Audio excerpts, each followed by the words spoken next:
Good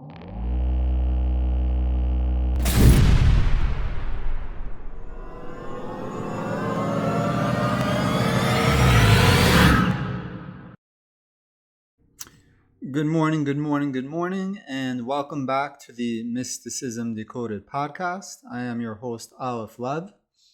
In this installment, we're going to continue narrating and analyzing the gateway process. In the last pod, we left off after section 18, and we're picking up now with section 19, intervening dimensions. Sounds interesting. Since the Absolute is conscious energy in infinity, i.e. without boundaries, it occupies every dimension to include the time-space dimension in which we have our physical existence, but we cannot perceive it. It overlays everything, as do many of the intervening gradients or dimensions through which the energies of the universe pass on their way to and from their home in the state of infinity. To enter these intervening dimensions, human consciousness must focus with such intense coherence that the frequency of the energy pattern which comprises that consciousness, i.e. the brainwave output, can accelerate to the point where the resulting frequency pattern, if displayed on an oscilloscope, would look virtually like a solid line. Achievement of this state of altered consciousness sets the stage for perception of non-time-space dimensions because of the operation of a principle in physics known as Planck's distance. So this first part is saying the following. Everything is overlaid and built on the infinite energy of God. So you can think of the infinite energy almost as the foundation or infrastructure similar to a building. Before you build the building, you have to have the foundation underneath. So the building gets built on the foundation. The foundation is the infinite energy of God. And then the confined energy is the energy slivered off and slowed down to give it form and individuality. So all the dimensions that are being built on the Absolute, on God, is equivalent to energy confined and slowed down, but it is still built on that infinite energy. And technically, it is still essentially a manipulation of what you can call God's body, because all energy is God's body, and even the confinement of energy is a manipulation of God's body, God's energy, to give it form, individuality, and location. And the second part of this first paragraph is stating that whenever you are able to focus so intensely with complete coherence to the point that if your brainwave output was being measured on an oscilloscope, it would look like a solid line, as opposed to how it might look in whenever you're just regularly aloof or not thinking intensely, where it'll have whatever pattern it may have. But whenever you have that intense coherence, that intense thought, it's going to look like a solid line. And that is the level that you need to achieve in order to reach these altered states of consciousness that will allow you to escape the time-space dimension with your spirit. And now we're going to come to understand where Planck's distance fits into this equation. Because essentially what we need to be doing is we need to be escaping the boundaries of Planck's distance. And whenever you are able to go past Planck's distance, that's when you're going to be able to reach these other dimensions.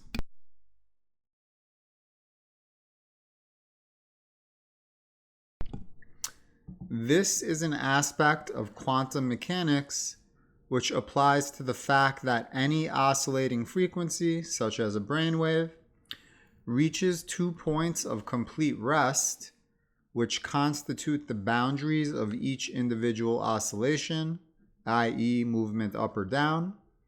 Without these points of rest, an oscillating wave pattern would be impossible, since the points of rest are required to permit the energy to change direction and thus continue vibrating between rigid limits.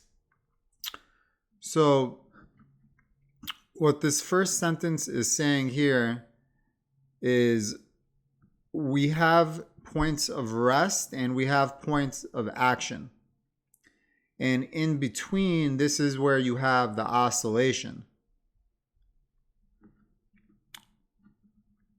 And in T.B. Palicki's book, How to Explore Higher Dimensions of Space and Time, the way he explains it, which I think is very good and applicable, is that you have in everything a duality, and in between the two ends of the duality is where you have the action. And if you didn't have the space between the endpoints to create duality, then you have singularity and you have unity, and thus you have no action. Which, of course, even though that can represent happiness and infinite consciousness, it also comes with the drawback of boredom. Because without duality, without the action in between, there's nothing happening. And thus, we understand the need for duality. We understand the need for both good and evil, because the action happens in between. Let's continue. Without these points of rest, an oscillating wave pattern would be impossible, since the points of rest are required to permit the energy to change direction and thus continue vibrating between rigid limits. So this is what I just said, but in more technical terms, that without the points of rest, and I think I need to correct myself here. Earlier I said you have a point of rest and a point of action. What I meant to say is you have points of rest and you have action in between. So without these points of rest, an oscillating wave pattern would be impossible, since the points of rest are required to permit the energy to change direction and thus continue vibrating between rigid limits. So that oscillation, that vibration between the points of rest, this is where the action is taking place. But the points of rest are very important to understand as well. But it is also true that when, for an infinitesimally brief instant, that energy reaches one of its 2 points of rest, it clicks out of time-space and joins infinity. So at these points of rest, it's essentially almost like a window where your consciousness can click out of the time-space dimension. And that's how you are able to reach these other dimensions with your consciousness. So you have to click out of it. And as we'll see in a moment, a click out refers to being able to have your consciousness exceed what is known as Planck's distance. That critical step out of time-space occurs when the speed of oscillation drops below 10 to the negative 33 centimeters per second, which is Planck's distance. To use the words of Bentov, quantum mechanics tells us that when distances go below Planck's distance, which is 10 to the negative 33 centimeters, we enter, in effect, a new world.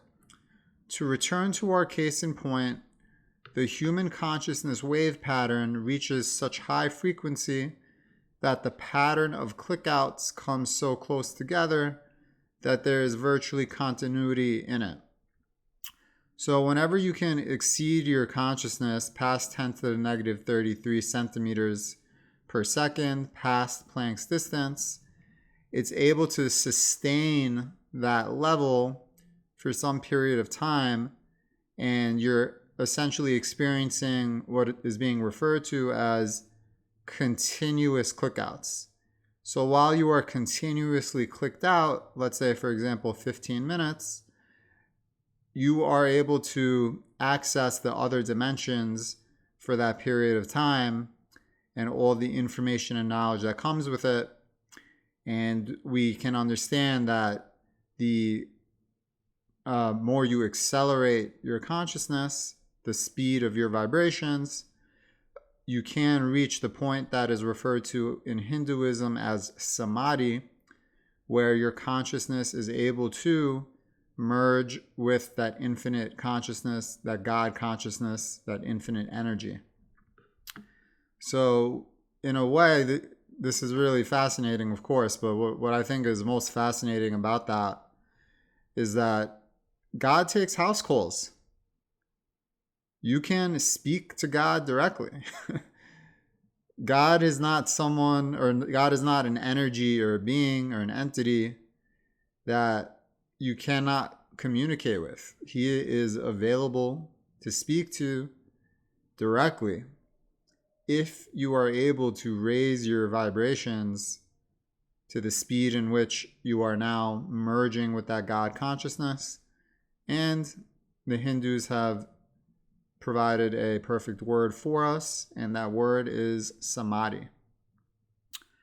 Then a portion of that consciousness is actually postulated to establish and maintain its information collection function in those dimensions located between time-space and the absolute. Thus, as the almost continuous click-out pattern establishes itself in continuous phase at speeds below Planck's distance, but before reaching the state of total rest, human consciousness passes through the looking glass of time-space after the fashion of Alice beginning her journey into Wonderland. So whenever you exceed Planck's distance, but before you're able to raise your vibrations to the speed of infinity, where you're merging with the God consciousness, you are in these different dimensions, these different worlds, these different realities that's being compared to as Alice in Wonderland, where consciousness is able to experience and take in the information from these other dimensions. And there are other consciousnesses and entities that inhabit these dimensions that you will come in contact with. So Alice in Wonderland, of course, it's a very famous Disney movie from the 1940s originally. But what's really interesting about it is that it was actually written, the movie was written by a mathematician. So clearly this mathematician, he had knowledge of esoteric topics and information, and this is really what he was referring to. These other dimensions that one can access via what we'll call transcendental meditation. But we also understand that there are hacks or shortcuts to do this without meditating, and this is known as psychedelic drugs. So for example, ayahuasca, whenever people talk about meeting Mother Ayahuasca, whenever they are on their trip, that's not a fallacy, that's not a lie. It's not something that exists in their subconscious, which is probably an interpretation that many people have. And it's not just one or two people talking about meeting Mother Ayahuasca. This is very, very well known and established and reported by all users of ayahuasca, which I've never used it, and I don't intend to ever use psychedelics. That's not the way that I would ever want to go into other dimensions, because when you do go in that way, you have less control because you're under the influence of drugs.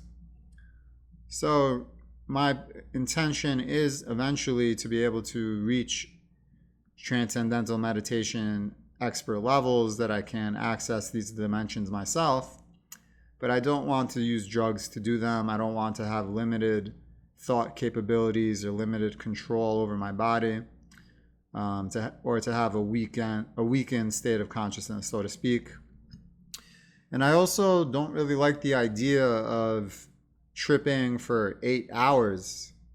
Or I don't know if ayahuasca is 8 hours or if that's another drug that's referred to, but that's a long time to be out of control and in another dimension, so to speak. Because what if you're having a bad trip? What if you are frightened and you want to come back? There's a lot of drawbacks to doing it through drugs. Although, people that have done it with ayahuasca, they have had positive experiences as well. So I can't say that it's inherently negative or it's not right at all. It's obviously right for some people. So I'm not judging. I'm just saying it's not for me. But we do understand that either way, via transcendental meditation, exceeding Planck's distance, or via drugs, you can get to these other dimensions and take in the information and meet the entities there. And the byproduct of this understanding is that we can conclude that whenever you're taking the drugs, they are actually taking your consciousness past Planck's distance, which is why you are able to escape time-space via the use of drugs. All right, let's carry on. The gateway experience with its associated hemisync technique is apparently designed, if used systematically and patiently, to enable human consciousness to establish a coherent pattern of perception in those dimensions where speeds below Planck's distance apply. This holds true irrespective of whether the individual is exercising his consciousness while in his physical body, or whether he is doing so after having separated that consciousness from the physical body, i.e. the so-called out-of-body state mentioned earlier. All right, so hemisync, the tapes, they're designed to help human consciousness get into this intense coherence to create that solid line oscillation pattern that you would see on an oscilloscope to exceed Planck's distance. And it is stating that you can reach these other dimensions whether your consciousness remains in your body or whether you are first going out of body. So you have it right here, folks.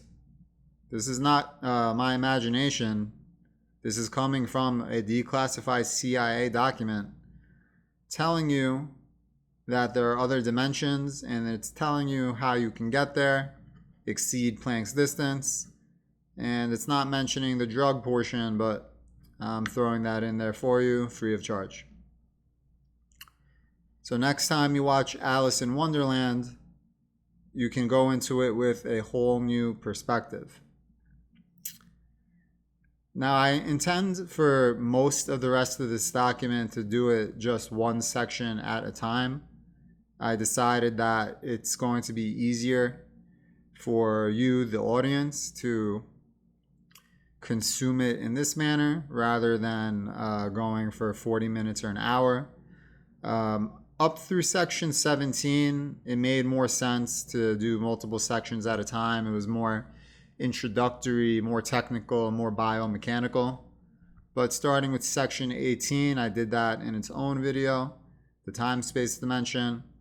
And now we've done it here with section 19, intervening dimensions. In the next pod, we're going to pick up with section 20, subatomic particles. And we're going to get into more detail as to what exactly is possible whenever you're in these altered states of consciousness and you are accessing these other dimensions. And we're going to be tying in more cutting edge scientific theory, aka string theory, because these other dimensions are completely in line with what string theory represents. And let's not forget, as I stated in the last pod, we have a specific sentence in the Sefer Yetzirah, 10 and not 9, 10 and not 11. And this is a book that is referring to the genesis of the universe. So when we hear 10 and not 9, 10 and not 11, we can make an easy correlation that this is representing the number of dimensions that exist, which is exactly 10, as the Sefer Yetzirah postulates. So not 9, not 11, exactly 10, which string theory calls for, although string theory is now, in some theories, going up to 11. I believe M theory is 10 specifically. But if you're going to go by the Yetzirah, which I do, we have 10 exactly. So they need to figure that out and understand if it is a classification error or what it is. But if the Yetzirah says 10 and not 9, 10 and not 11, I can tell you with high confidence, in my opinion, there are exactly 10 dimensions. The first 3, length, width, height. 4th, time. The 5th, which I write about in great detail in my book, Connect to Source, which connects the Sefer Yetzirah to this declassified CIA document. I'm submitting to you what the 5th dimension is, as I believe it is described in the Yetzirah.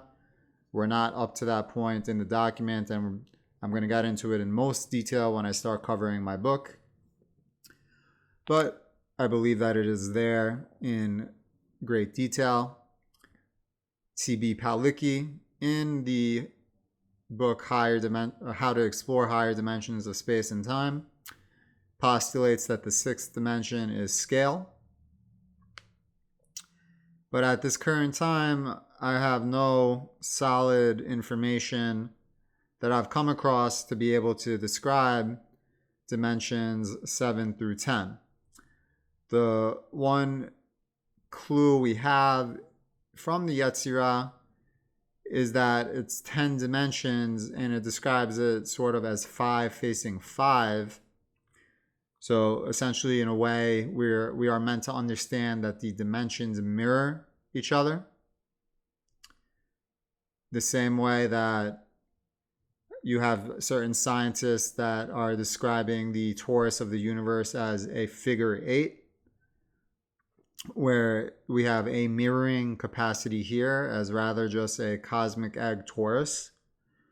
So this is something that is still a bit of a mystery, that it needs more study, and I need to come across more information in other books of Kabbalah and Merkavah.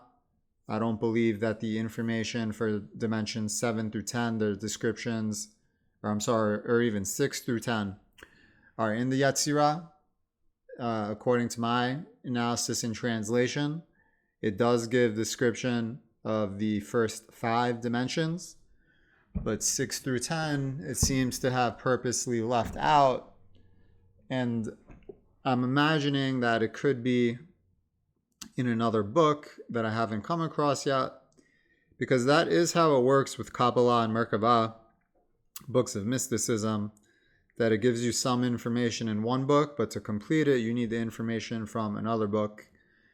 And I submit to you as well that actually to understand the Torah, the Old Testament, the New Testament Bible, in its complete form, the way that it's meant to, you really need to know all of Kabbalah and Merkavah first.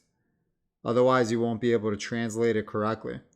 So while most of the world is focused on the Bible almost solely, and of course the Torah and the New Testament, these are some of the greatest books ever written, but I'm not starting with them because I believe they need to be attacked at the end, after you understand all of Kabbalah or Merkavah.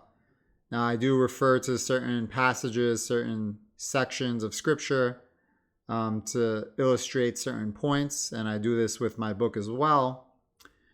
But to really go through the entire Bible and translate it and explain it through the lenses that it's meant to, whether that's biomechanical, astrological, alchemical, or other, as essentially there are really 7 different layers that it needs to be translated through.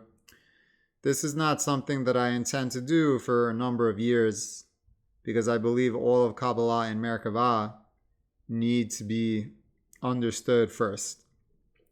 And that's what I intend to do on this podcast, where I am starting off with the gateway process in order to create that foundation of understanding, to have a scientific understanding of the universe, the scientific understanding of the Creator God, Ein Sof, as it's referred to in Kabbalah, the infinite energy, infinite consciousness, infinite creativity. And what I submit to you is the infinite speed of vibrations, which allow for a state of all potentiality. And when you understand this, you can understand that our reality is equivalent to a digital simulation, but it's not a digital simulation, as people call for in simulation theory, who are smart but not spiritual, where we exist in the mind or imagination of God, and everything is possible because it's a manipulation of energy. So all these sci-fi topics that you didn't think were possible or real, black holes, time travel, ETs, UFOs, other dimensions, entities that inhabit other dimensions, etc. It's all possible because we live in God's imagination, which is equivalent to a digital computer simulation. So again, I thank you for joining me on this podcast. If you've liked what you've heard here, just like everyone else asked for, please like, share, comment, and subscribe. These are early days in the Mysticism Decoded Podcast, and I know that here today, November 3rd, 2024, this is not being listened to in any great volume, but I know that in the future that these will be listened to, and it is just 100% necessary to have this in existence so that people can come back to them in the future and understand the foundation from which the studies are taking place from, that gave rise to the particular lenses that I translate Kabbalah and Merkavah through, which is ancient astronaut theory, ufology, and cutting-edge science. So, catch you guys on the next pod. We're going to pick up with subatomic particles. Until then, thanks for joining. Aleph Lev out.